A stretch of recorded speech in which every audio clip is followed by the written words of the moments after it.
आपने धरना प्रदर्शन तो कई देखे होंगे, लेकिन आज हम आपको एक ऐसे अनोखे प्रदर्शन के बारे में बताने जा रहे हैं जहां प्रदर्शनकारियों ने नारेबाजी के बजाय पूजा पाठ का रास्ता चुना। पंडित बुलाए गए, मंत्रोच्चार हुआ, पूजा अर्चना हुई और फिर प्रशासन को जगाने की कोशिश की गई।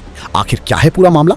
हाथों में पूजा की सामग्री, सामने हवन कुंड, मंत्रोच्चार करते पंडित और आसपास बैठे प्रदर्शनकारी। ये कोई धार्मिक आयोजन नहीं, बल्कि अपनी मांगों को लेकर किया गया एक अनोखा विरोध प्रदर्शन है। लंबे समय से समस्याओं के समाधान की मांग कर रहे लोगों का कहना है कि कई बार ज्ञापन दिए गए, अधिकारियों से मुलाकात की गई, लेकिन उनकी समस्याओं का निराकरण नहीं हुआ। ऐसे में उन्होंने प्रशासन की सद्बुद्धि के लिए पूजा पाठ और हवन का सहारा लिया। प्रदर्शनकारियों का कहना है कि जब अधिकारियों के कानों तक आम लोगों की आवाज नहीं पहुंच रही है, तो अब ईश्वर से प्रार्थना की जा रही है कि जिम्मेदारों को जनता की समस्याएं दिखाई दें और उनका जल्द समाधान हो। पूरे कार्यक्रम के दौरान वैदिक मंत्रों का उच्चारण किया गया और समस्याओं के समाधान के लिए विशेष पूजा अर्चना की गई। इस अनोखे प्रदर्शन को देखने के लिए बड़ी संख्या में लोग भी मौके पर पहुंचे। स्थानीय लोगों का कहना है कि इस तरह का विरोध प्रदर्शन उन्होंने पहली बार देखा है, जहां एक तरफ धार्मिक परंपराओं का पालन किया गया, वहीं दूसरी तरफ प्रशासन तक अपनी बात पहुंचाने का प्रयास भी किया गया। अब देखना होगा कि इस अनोखे प्रदर्शन के बाद प्रशासन की नींद खुलती है या फिर लोगों को अपनी मांगों के लिए कोई नया रास्ता तलाशना पड़ेगा। फिलहाल ये अनोखा प्रदर्शन पूरे क्षेत्र में चर्चा का विषय बना हुआ है। पंडित भी थी, पूजा भी थी और विरोध भी, लेकिन सबसे बड़ा सवाल यही है कि क्या इस अनोखे अंदाज का असर प्रशासन पर पड़ेगा?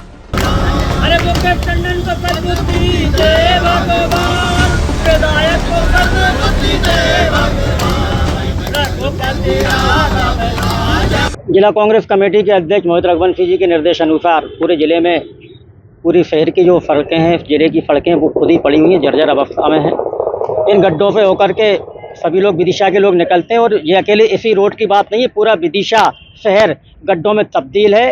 भारतीय जनता पार्टी के विधायक मुकेश टंडन जी, सांसद शिवराज जी हैं, राकेश प्रीति वर्मा नगर पालिका के अध्यक्ष हैं। विगत 2 सालों से सुन रहे हैं कि हम लोग रोड बनाएंगे।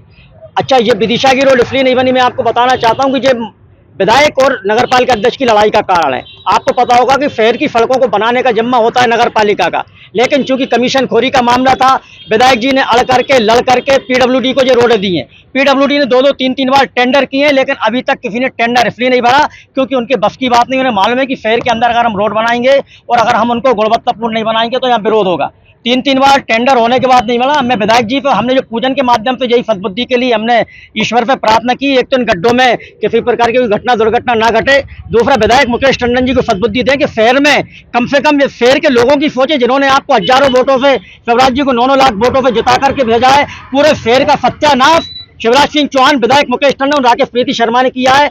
Double engine, triple engine, 5-5 engine की इनकी सरकार है। आज विदिशा की जनता बहुत आक्रोशित है। ये तो संकेतिक कार्यक्रम था। आने वाले समय में हम नगर पालिका और कलेक्ट्रेट का घेराव करेंगे और परसों शिवराज सिंह चौहान भी विदिशा आ रहे हैं, उनसे चर्चा करेंगे। ये विदिशा को पेरिस कब बनाओगे? जो सपना आपने दिया था वो सपना अब विदिशा की जनता कब देखेगी? कृपा करके जी हमें बता दें।